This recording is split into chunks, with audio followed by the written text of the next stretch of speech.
A woman changes her Wi-Fi password and her neighbor calls 911 on her. But when the police arrive, they uncover something far more disturbing. Sarah Jenkins wasn't the kind of woman who liked unnecessary attention. She worked from home as a freelance graphic designer, kept her small garden immaculate, and only ever exchanged polite nods with her neighbors. For the most part, people left her alone, which was exactly how she liked it. That was until one simple decision put her under a microscope. It all started on a Tuesday afternoon in Chorlton, Manchester. Sarah had just wrapped up a long morning of work, squinting at pixel-perfect designs, and decided to take a break by checking her internet speed. Lately, her Wi-Fi had been acting up, slower than usual, buffering on her video calls with clients, lagging when she streamed her favorite podcasts. At first, she thought it was just her provider being unreliable, but something didn't sit right with her, so she dug a little deeper. Opening up her router settings on her phone, she noticed a device connected to her network that she didn't recognize. The name wasn't just random numbers and letters. It looked like someone had intentionally labeled it Chorlton_watch_7. That was weird. Sarah lived alone. She didn't have multiple devices connected to her Wi-Fi beyond her phone, laptop, and smart TV. She certainly wasn't the type to lend out her password either. So who was using her internet? And why that peculiar name? Annoyed, she decided to kick every unknown device off the network and reset her password. She stepped outside for a stronger signal, leaning against the side of her red brick terraced house while typing in the new credentials.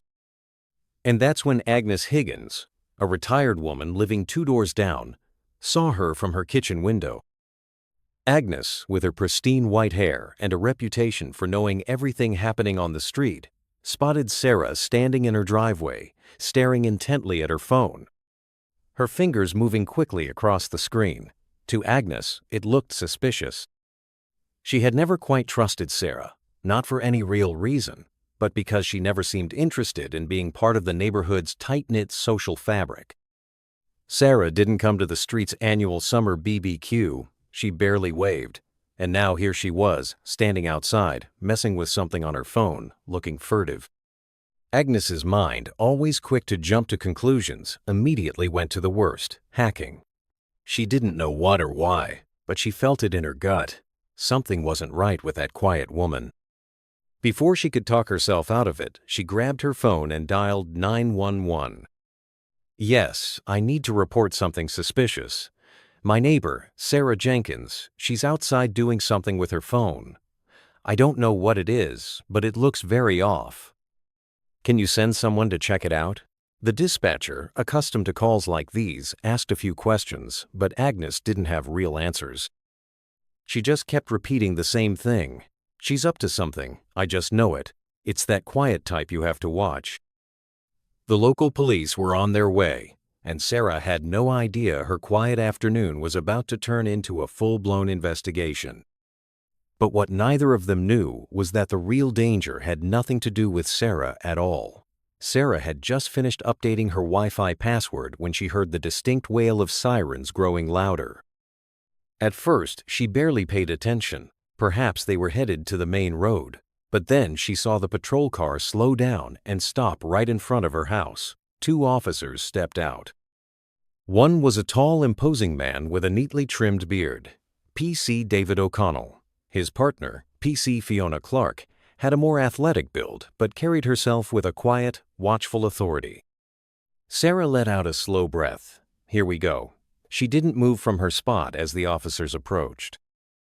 O'Connell's hand rested near his belt, not on his baton, but close enough to send a clear message.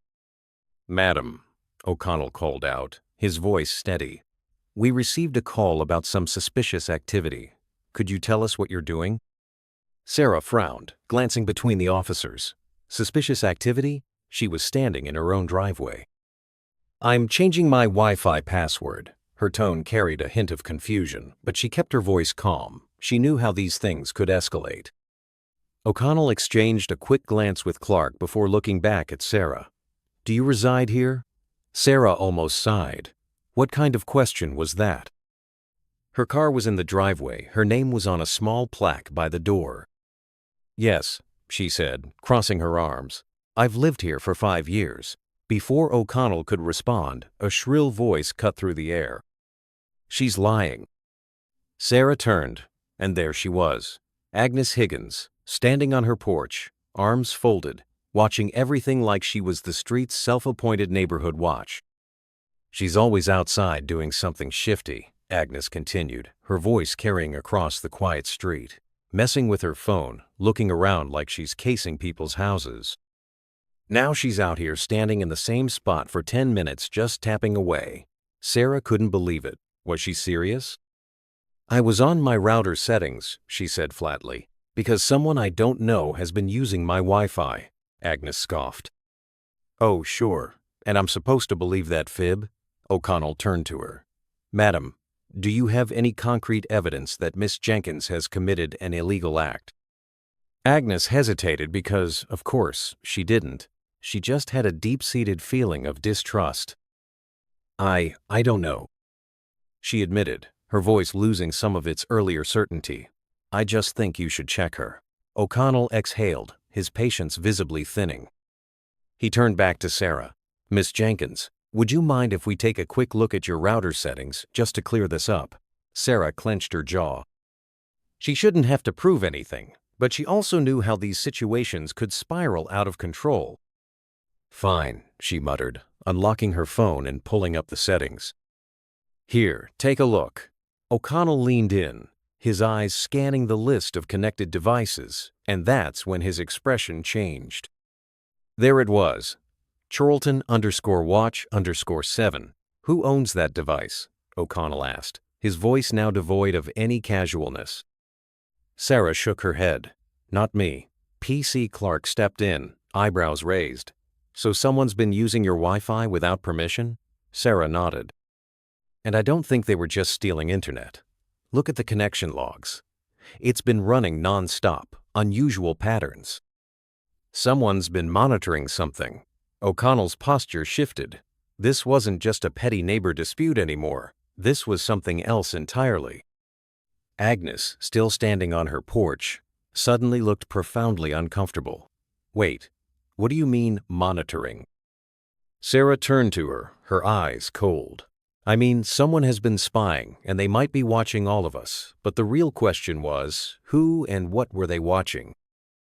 A heavy silence settled over the street. The weight of Sarah's words hung in the air. Agnes, who had been so sure she was in the right, suddenly looked uneasy, surprised that wasn't what she expected to hear. O'Connell straightened up. "Right," he said, his voice more serious now, pulling out his radio. "Let's get inside. I want to see exactly what we're dealing with."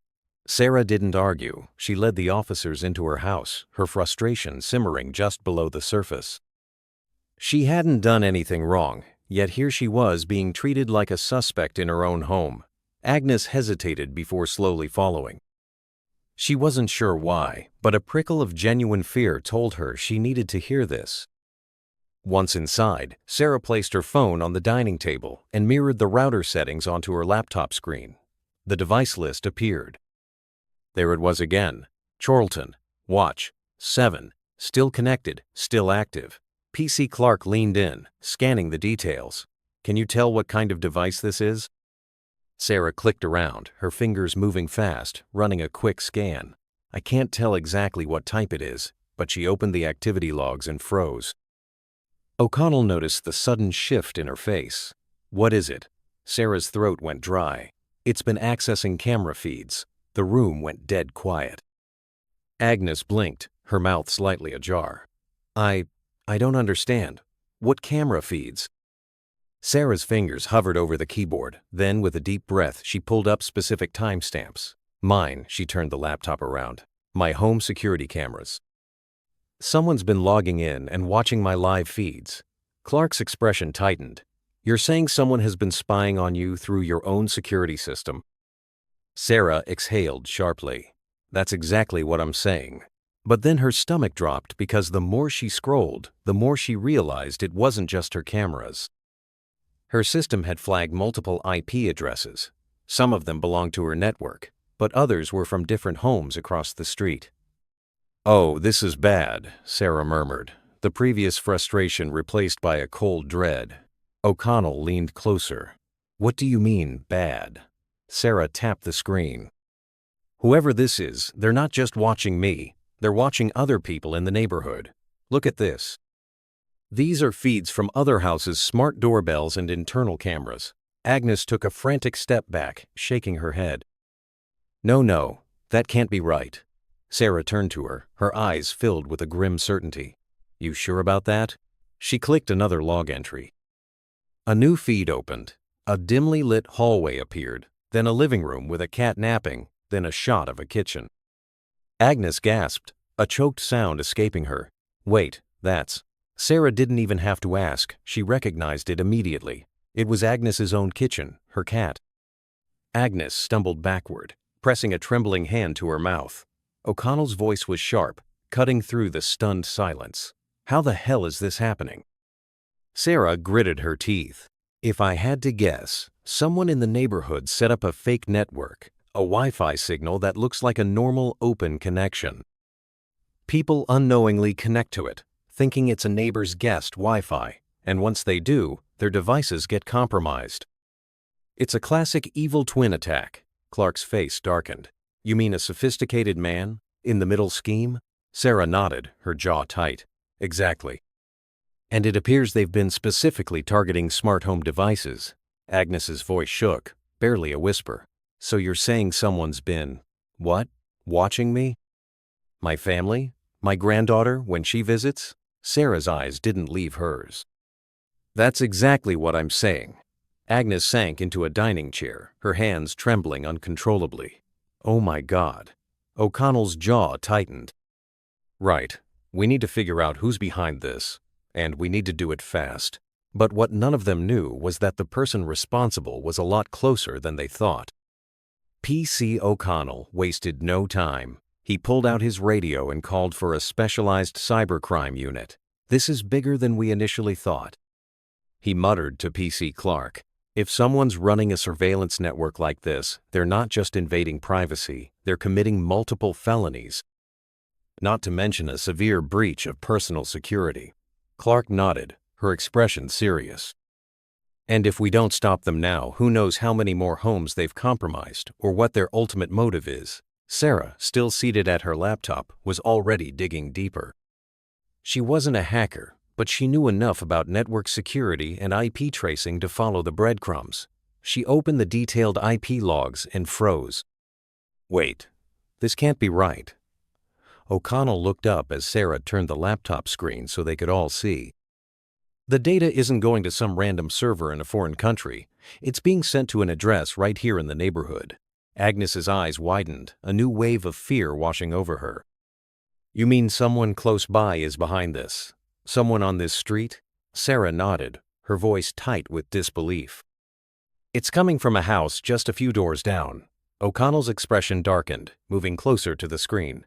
"Can you pinpoint exactly which one?"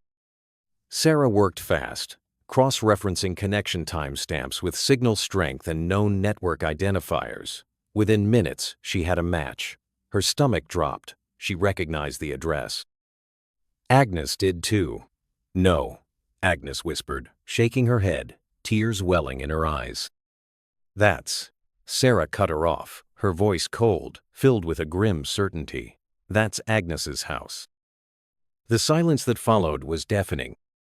Robert Higgins, Agnes's own nephew, a seemingly quiet 24-year-old IT student who had moved in with her a few months ago after his university accommodation fell through. He was always in his room, always on his computer, barely socialized. Now, suddenly, things were making a whole lot of sense. Agnes's face went ashen. No, that doesn't make any sense. Robert isn't. He wouldn't." Clark stepped in, her voice firm. "We need to talk to him now, Mrs. Higgins." Agnes hesitated, her internal conflict palpable. She didn't want to believe it, but deep down, a chilling voice in her head whispered, "What if it is?" "I'll take you to him," she murmured, her voice barely audible. Sarah stood. "I'm coming too." O'Connell gave her a sharp look. "No, Miss Jenkins, you stay here. Let us handle this. This could be volatile. Sarah clenched her jaw. She hated sitting back when she was the one who uncovered everything. But she also knew pushing back wouldn't help. Fine, she muttered. But you'd better get the truth out of him. Every last detail. But the truth, as it unfolded, was even worse than they imagined. Agnes's hands shook uncontrollably as she led O'Connell and Clark down the street to her house. Every step felt heavier than the last, her heart pounding a frantic rhythm against her ribs.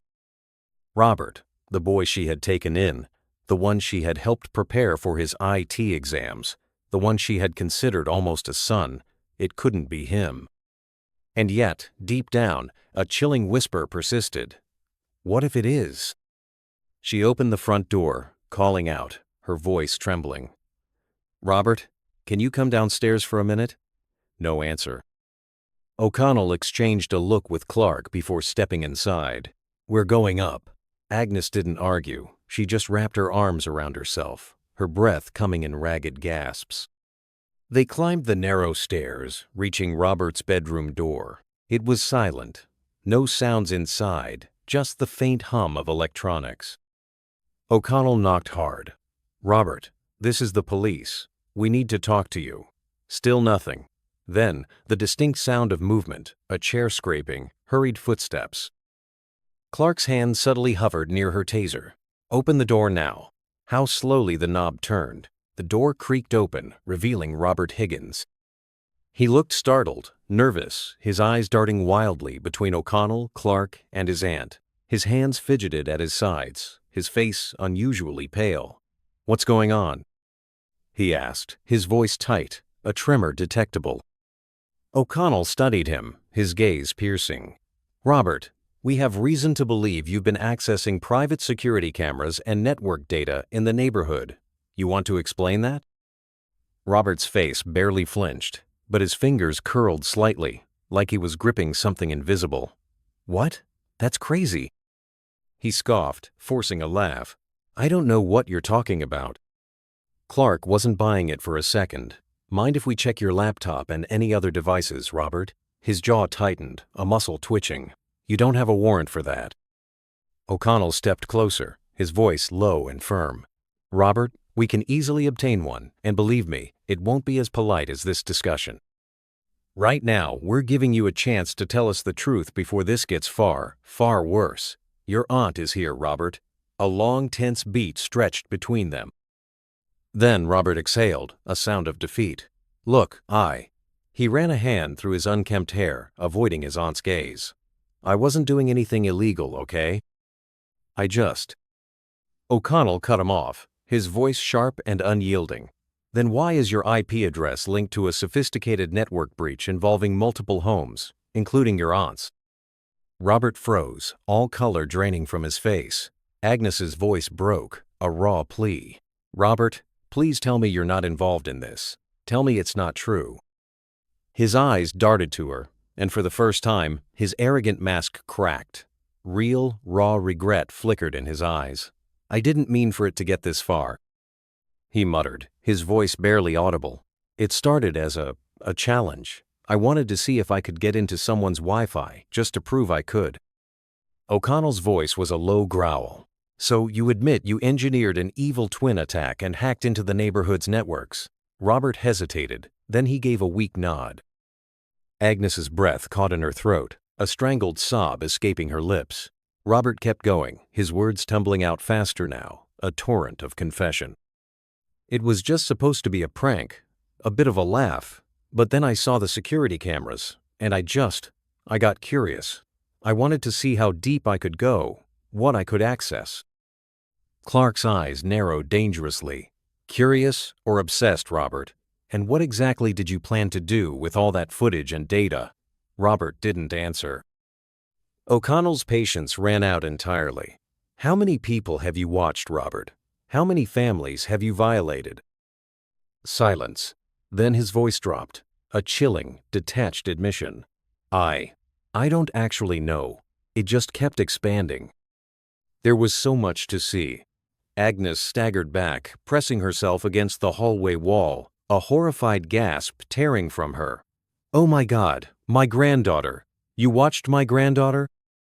Robert looked at her for the first time, a flicker of genuine shame on his face. I swear I wasn't hurting anyone, he said, though the words sounded hollow. I never went into homes, just the cameras. It was all just numbers, a game. O'Connell didn't let him finish. Robert Higgins, you are under arrest for unauthorized access of a computer network, unlawful surveillance, and potentially data theft. Anything you say can and will be used against you. Robert went visibly pale. Wait, no, an arrest? I just said it was a prank. Clark was already pulling out her cuffs, her movements swift and professional. Agnes turned away, covering her face as silent tears welled in her eyes and streamed down her cheeks.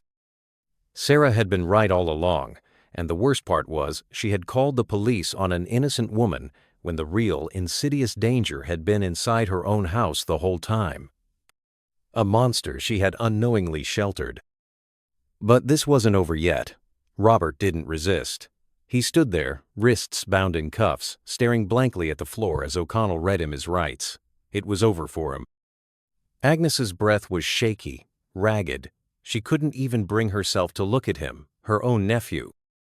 This was the boy she had taken in, fed, supported, given a home, and he had been systematically violating the privacy and security of their entire neighborhood. The betrayal cut deeper than any anger. O'Connell guided Robert toward the door, but before stepping out, he turned to Sarah, who had been watching from her own doorstep, unable to simply sit inside. Miss Jenkins. O'Connell admitted, his voice genuinely respectful. You were absolutely right.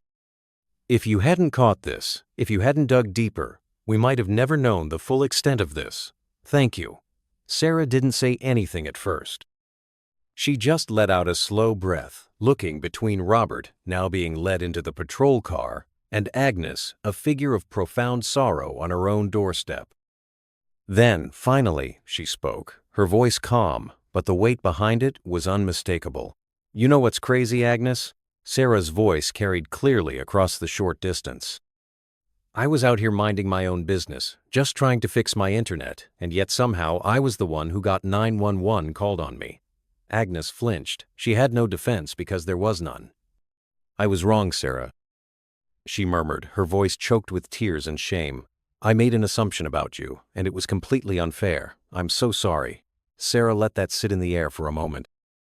Then, shaking her head, she turned toward her house, the red door, a silent barrier. I don't need an apology, Agnes, she said over her shoulder, her voice softer now but still firm. Just do better. For everyone. And with that, she went inside, the click of her door echoing the finality of the moment. O'Connell and Clark exchanged a look before leading Robert into the patrol car, the sirens now only a mournful, departing wail. Agnes stayed behind, standing alone in the middle of the street, the cold Manchester air chilling her to the bone. The horrifying truth had been right in front of her all along, a danger lurking beneath her own roof, but she had been too busy looking at the wrong person, judging someone based on her own biases. That mistake, the one born of idle suspicion, would haunt her for a long, long time. Assumptions have consequences. Jumping to conclusions based on bias or paranoia can ruin innocent people's lives while the real danger goes unchecked, sometimes hiding in plain sight. Instead of making judgments without evidence, take a step back. Observe, listen. The truth might not be what you expect, and sometimes it's far more terrifying.